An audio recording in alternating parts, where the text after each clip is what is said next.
తాగటం వల్ల వచ్చే ప్రయోజనం ఏంది? నలుగురు చేత ఊపించుకోవటం తప్ప.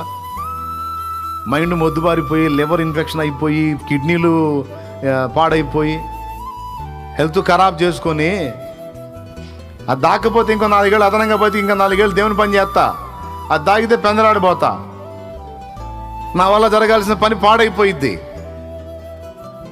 ఒక్కటే మాట చెప్పాడు, నీ ఇష్టం ఏమైనా చేసుకో అన్నాడు. అబ్బా ఏం చెప్పావు దేవా, థ్యాంక్ యూ, అస్సలు సూపర్ తండ్రి, నిజంగా అసలు చేసుకోబా, నీ ఇష్టం, నీకు అన్నిట్లో ఫ్రీడమ్ ఇచ్చాబా, ఏమైనా చేసుకోబా, అవునా ప్రభా, ఏమైనా చేసుకోవచ్చు, చేసుకో, ఏమైనా చేసుకోపో, అవును నిజంగా నా ప్రభా, నిజంగా చేసుకోపో.